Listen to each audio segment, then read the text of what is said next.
Okay, hello guys.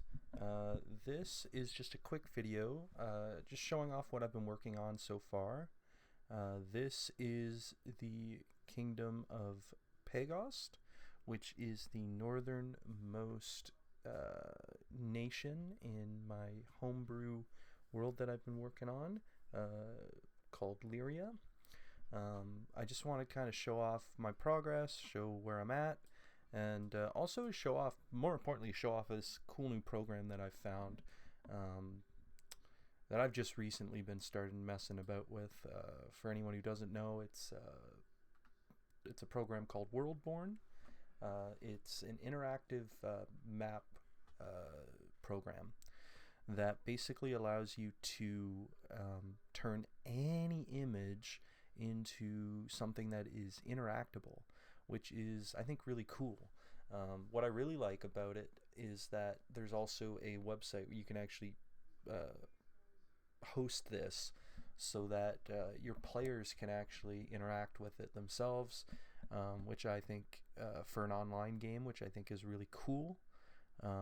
So yeah, I just wanted to show it off. I kind of just already did a bit of a test piece here, in the capital of Elkree, just kind of show off what that looks like.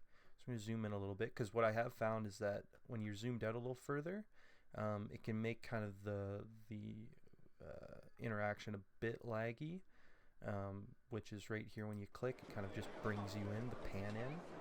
So that was a lot smoother. So as you can hear, I've added some audio to this, which I think is really cool. There's this title card here, which I think, honestly, I'll probably remove just because I like the look of what I've already done here. But if you click on this button here, you can actually explore the city. All of this is completely customizable. You can create your own title card.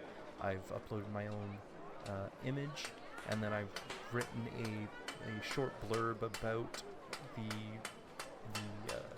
most well-known bit of information that the players or common folk would have of this place. So yeah, that's kind of how that functions. So to get out of there, you just go and hit the X, and it'll slowly pan you back out to the map again. And just to kind of show off how it works, for anybody who's interested. If not, feel free to peace out. But yeah, so we were in showcase mode before. When you enter into editor mode, you'll see that I've got a big red transparent dot there. So that's actually the interactive zone. There's a whole bunch of things you can do here, but I've mostly just been messing around with the interactive zone. You can add layers, which basically means you could add another map on top of this one. It would be the same map, but if you were to go into whatever map maker or program you've been using to kind of create the map, because this program isn't for that, you could say remove all these symbols, and then you could have a topography map that you could then switch to by clicking on the globe over here. But anyway, I'll show you what I've been doing. So this is the interactive zone. So we're going to just quickly choose a place. We're going to go ahead with the Emberholt forest here. Just make sure I clicked on that properly. Okay, there we go. Okay, so you can enter all this in if you'd like. I didn't really like the title card, so I'm not going to do anything with that.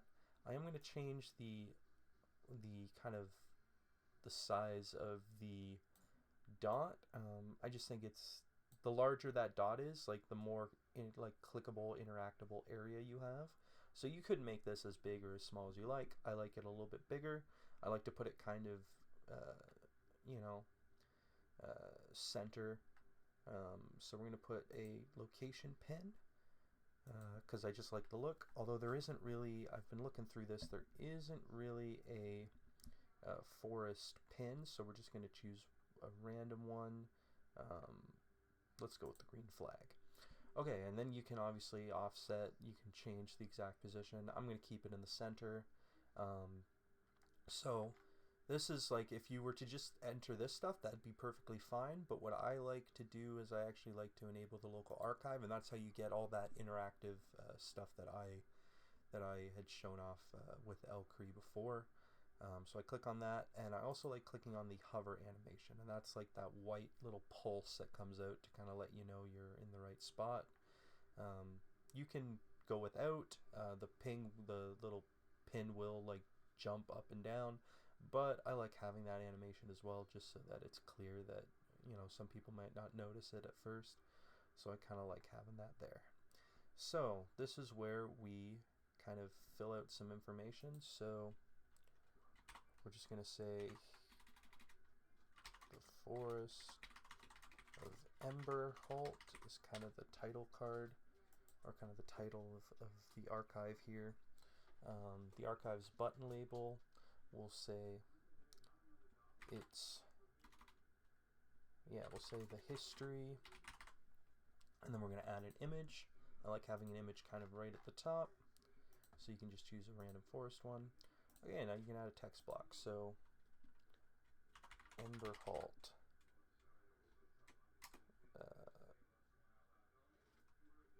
past and present, sure, I don't know. We're winging this, so we're just kind of writing whatever. Okay. This forest once belonged to an ancient, much larger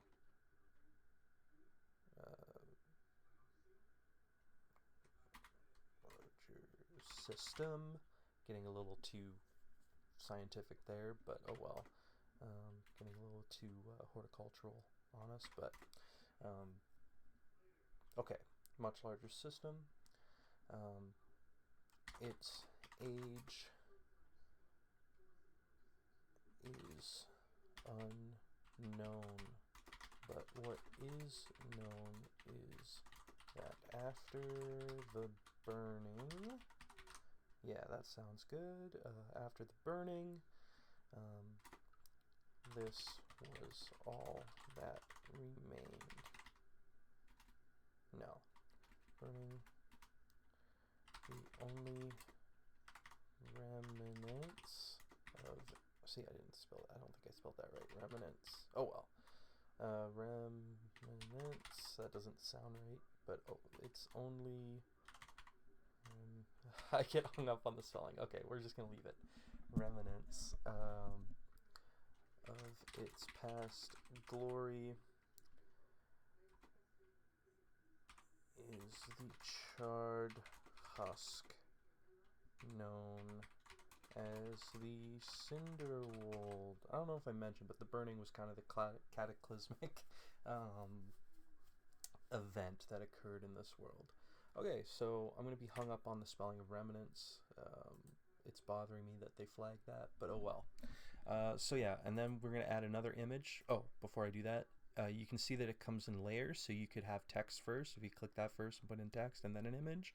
I kind of like having the image first and then text, and then you can always sandwich it with another image and then break that up with more text. Because, oh, I picked the same friggin' image, but because you'll notice it doesn't really do paragraphs, so if you really have a lot of text, I would suggest breaking up with an image and then the next blurb, so on and so forth.